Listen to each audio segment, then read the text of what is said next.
இந்த வெண்டைக்காயில் இருக்கக்கூடிய ஆரோக்கிய நன்மைகள் என்ன அப்படின்னு நம்ம பார்க்கலாம். வெண்டைக்காய் சாப்பிட்டா மூளை வளரும்னு சொல்லுவாங்க. ஆனால் வெண்டைக்காய்க்கும் அறிவு வளர்ச்சிக்கும் நேரடியான தொடர்பு இருக்குதோ இல்லையோ, சர்க்கரை, அனீமியா, ஆஸ்துமா, கொலஸ்ட்ரால், மலச்சிக்கல், புற்றுநோய், நீரிழிவு, வயிற்றுப்புண், பார்வை குறைபாடு என சகல நோய்களையும் தீர்க்கும் சர்வ ரோக நிவாரணி இந்த வெண்டைக்காய்ங்கிறதுல எந்த வித டவுட்டும் இல்லைங்க. வெண்டைக்காயோட சிறப்பே அதோட குழகுழப்பு தன்மை தாங்க. ஆனால் அந்த குழகுழப்பு பிடிக்காமல் நிறைய பேர் அதை சேர்த்துக்கிறதே இல்லைங்க.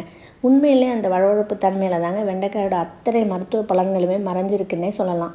இந்த வழவழப்பில் இருக்கக்கூடிய நார்ச்சத்து அல்சர் பாதித்தவங்களுக்கு அருமருந்தாகவே இருக்குங்க. அது தவிர மலச்சிக்கல், வயிற்றுப்போக்கு, இந்த மாதிரி வயிற்று உபாதைகள் எல்லாத்தையுமே குணப்படுத்தக்கூடியது இந்த வெண்டைக்காய்ங்க. கர்ப்பிணி பெண்களுக்கு மிகவும் அவசியமான ஃபோலிக் ஆசிட் இந்த வெண்டைக்காயில்